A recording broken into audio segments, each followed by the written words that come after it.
in a Ferrari 458 Speciale, and as its name suggests, it is a pretty special machine, even by 458 standards. It's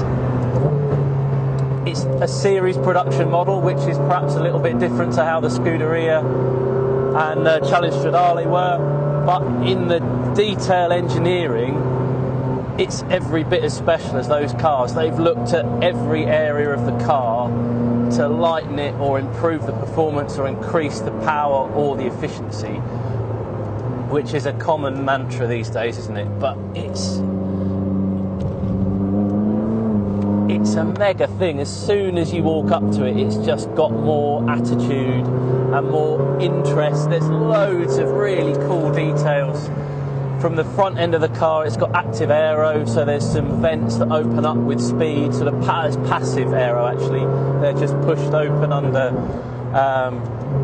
the pressure of the air. There's active aero at the rear to balance the car. There's mesh intakes and vents and little fins, and if you're into cars, you could just spend an hour staring at all the details. In bald facts, this car is about 1,400 kilos, just under, so it's about 90 kilos less than a regular 458. It's got just over 600 horsepower. It revs to 9,000 RPM. It's got 400 foot-pounds of torque, and it'll hit 125 miles an hour in comfortably under 10 seconds. It's an absolute rocket ship of a thing. When you're in it, you just feel totally part of the car straight away. It's got, like La Ferrari, it's got this weird faceted steering wheel which looks like it should feel awful, but it just fits your hand so well. Being a Ferrari, it's covered with switches, but the one you really need to know about is the Manettino, which I'm sure you're all familiar with.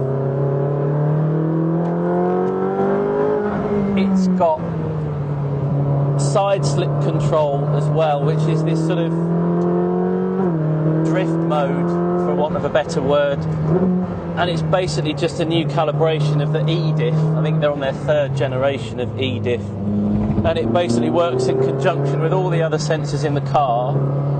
So rather than feel confused by corrective lock and throttle opening, it kind of knows whether you're doing the right thing or not. So if there's a certain throttle opening with a certain corrective steering input and certain lateral acceleration, it knows basically that you are in control of the car, or you're provoking the car, at which point it frees up the limits of the stability control, and it just works with a diff. It's quite a strange feeling to start with, and it doesn't let you go to extremes as you would if you're confident and experienced with the car, but certainly if you're learning the limits of the car, it's a great system. You can sort of hear it and feel it working there. The more corrective lock you give it, the more power you seem to get. But really, as with any of these cars, the proper fun is when you go for everything off, it beeps at you, you get a little warning on the dash, and then you've got 600 horsepower under your right foot.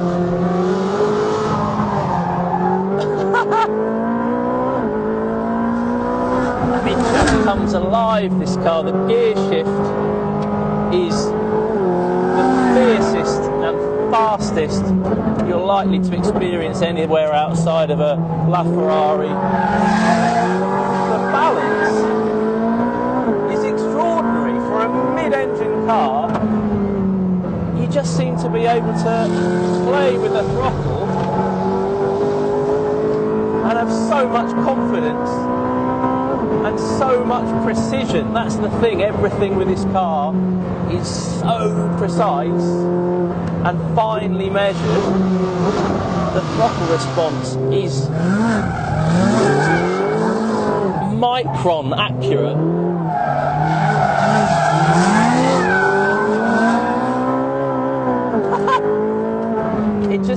everything, it feels like everything is in slow motion. It's so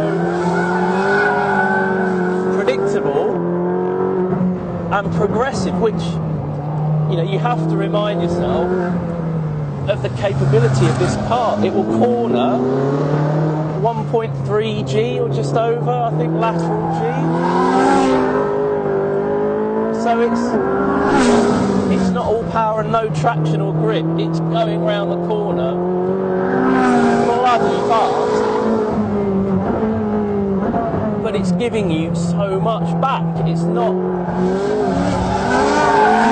just a ruthless lap time machine. That said, we're at Anglesey, which is a new circuit for us, and we will be going for some lap times, pretty much to set a benchmark time around this circuit. We thought this was probably the best car we could find to set a benchmark time.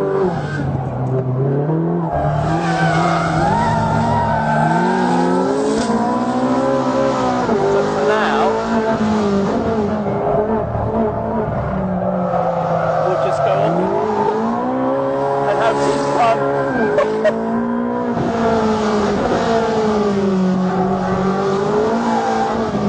What a hilarious car.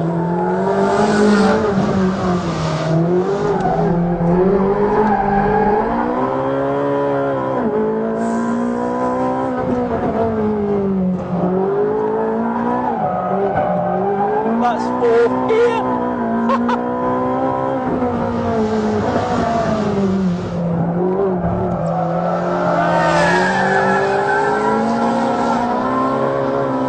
Man alive.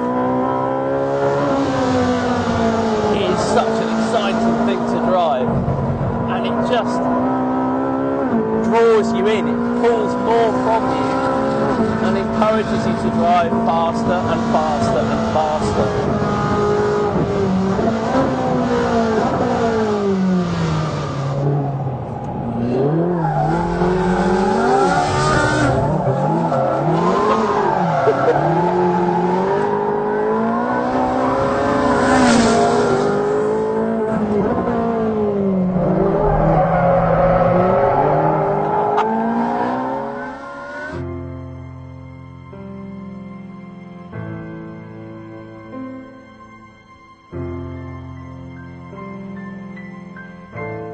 After the tyre smoke cleared and Ferrari had bolted on some fresh tyres, the moment to set our benchmark time around Anglesey's coastal circuit had come. 1 minute 14.2 seconds later, we had our time. Over the coming months, we'll return to Anglesey in an effort to beat the Speciale's blistering time, but something tells us we'll have our work cut out.